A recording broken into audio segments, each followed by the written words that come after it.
Donc toujours dans le mouvement dans un champ uniforme, champ de pesanteur et avec une vitesse initiale différente du vecteur nul, nous allons voir les différentes courbes que nous obtenons lorsque l'on trace x en fonction de t, y en fonction de t, etc. Donc par exemple, si on commence par vx en fonction de t, donc voilà t ici, donc en seconde, vx ici en mètres seconde moins 1, on a Vx qui va être égal à une constante qui va être égale à V0 cos alpha. De la même façon, si on trace ici, donc juste en dessous, x en fonction de t,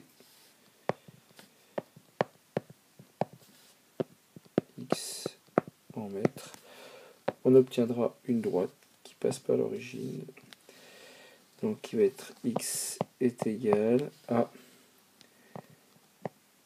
V0 cos alpha t, sachant que ce V0 cos alpha est en fait la pente de cette droite. Alors je vous rappelle que pour déterminer une pente, si nous avons plusieurs points, par exemple ici, un certain nombre de points qui permettent de déterminer la pente, donc il faut prendre deux points les plus éloignés possibles qui passent par la droite ici, donc c'est le point A et le point B, et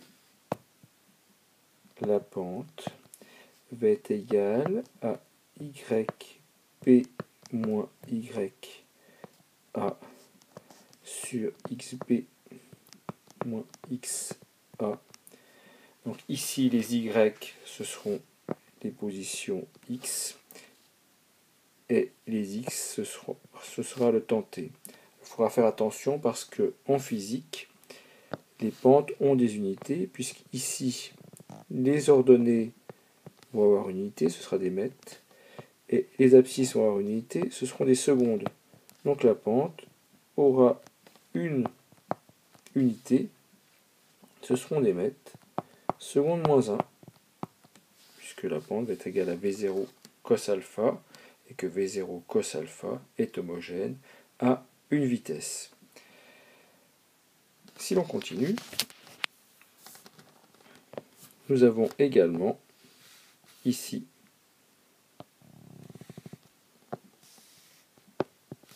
Vy en fonction de t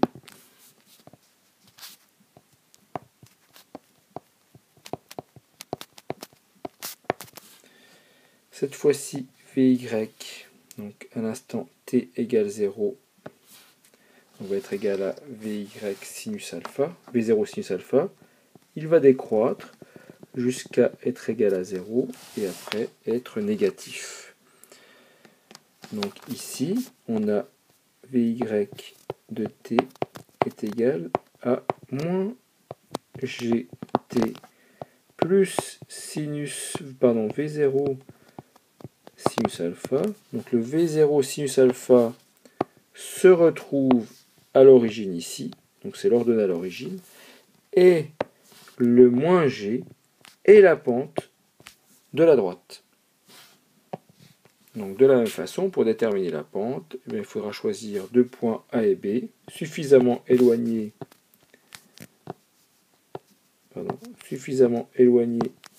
sur cette droite. Donc on aura la pente qui va être égale à YB moins YA sur XB, ordonnée en B, pardon, l'abscisse en B moins l'abscisse en A.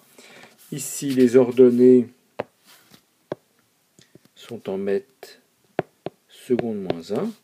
Les abscisses sont en seconde. Et donc, nous aurons une pente en mètres seconde moins 2. Dernière étape. Si l'on trace Y en fonction du temps,